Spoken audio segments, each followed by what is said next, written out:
Hello, thank you for joining me. It's Thursday, the 24th of August. Okay, so let's see what we've got today. I'm going to do a 2-card tarot pick for you. I'm using the Rider-Waite cards that I've had for many, many years. They don't pull any punches sometimes, so let's see what cards come out for us. Okay, right, oh, there we go. I told you they didn't pull any punches. Right, we've got the 2 of Wands and we've got the Death cards. Okay, that's quite, sometimes things are like massively out of your control, aren't they? And life just ends and you get a new beginning in some way. And that's, it's poignant for me today because as I'm recording this on Wednesday, it's GCSE results day tomorrow. So I've very much seen my son here with the world in his hand, not quite sure of his next step. And obviously, you know, there is that kind of change, isn't it? When your children grow up and start going off to college and stuff. It's a bit of an adjustment for me. So on a very personal note, I am really feeling these 2 cards immensely today as I find out how my son has done in his exam. So if you've got a person in your house that is waiting for their exam results, I hope that they do well.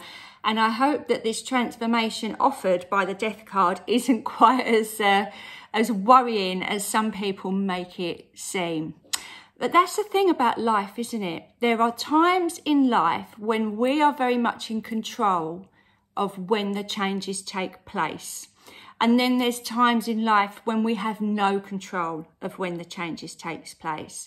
So these exam results days are a really good example, you know, where like last week, everybody had their A-level results and it was, you know, where am I going to go to college? Is everything I planned, has it worked out right?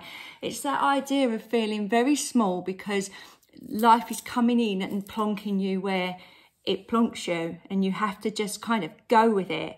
But that is the Death card coming in. But then look at this guy. He's got his back to death. I feel that's significant in the fact that, you know, he's not even aware of all of this going on in the background. He's just looking to the future and he's just seeing where he can go and what he can do. There's an element of duality with all of the 2 cards. That idea of not quite making up our mind. And you can see that with the Wands, because if you look here, one is actually, I can't think of the word, chained, it's not chained, but clipped to the castle wall there where he's standing. And the other one is in his hand, ready to go. So there's that element of knowing when you're moving to the next stage that you have to leave something behind. And I really do feel with this Death card, that's what we're feeling, because this one here is as close to the Death card as it can be. So there really is an element here of leaving things behind. And it's not even that no longer serves us, because that's a choice that we're making. You know, this is not about leaving behind what doesn't serve us. It's leaving behind what we haven't really got a choice in. We have to leave it behind. And sometimes that's messy. I mean, if you look at the Death card, that's a battlefield, isn't it? You've got the king sprawled out there. You've got the little child offering the death flowers, completely unaware of the changes that are happening in his life. You've got the maiden who's just sort of resigned herself, you know, surrendered to death. And you've got the bishop here who's praying, whether he's praying for a different outcome or he's just praying to give other people comfort, who knows. But you know, with this card there's that element of that things are final. And what we don't tend to look at when we see this card is the sun that's poking out behind those 2 little towers. Can you see the towers there? They pop up quite a lot in these Rider-Waite cards, in the Major Arcana cards. If you've got a pack of these, have a look. They appear, the idea of 2 pillars appears pretty much is a theme that runs through. Excuse me. But it seems like that this, if that's the new dawn, it's just a little bit out of reach and we can't quite look for it. We're not quite seeing it just at this moment. Okay. So what else can we say about today? Well, the universe comes in and gives us Major Arcana cards when there's big energies going on, when there's that guidance that you need to just be aware that the universe knows exactly where you're placed at the moment and is sending you some love and support. Yesterday we had the moon card. Again, in this pack, those two towers are in that moon card. And I said to you, there's an element of uncertainty and confusion. And I feel like we're going to run with that energy right up until this full moon that's coming next week on the 30th.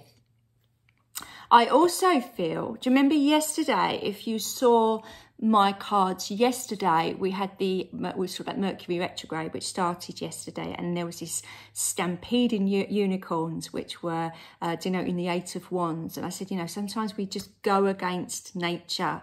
And I feel like this is what happens when we do. It's like the world comes in and makes us stop. So a good example of that is somebody that is on the go 24/7 and never ever stops, and then suddenly they become really poorly and they're sort of bedbound and they're sort of can't do anything. It's like the universe saying, no, you will stop, and if you don't do it yourself, then we'll make you stop. You know, it's that kind of thing.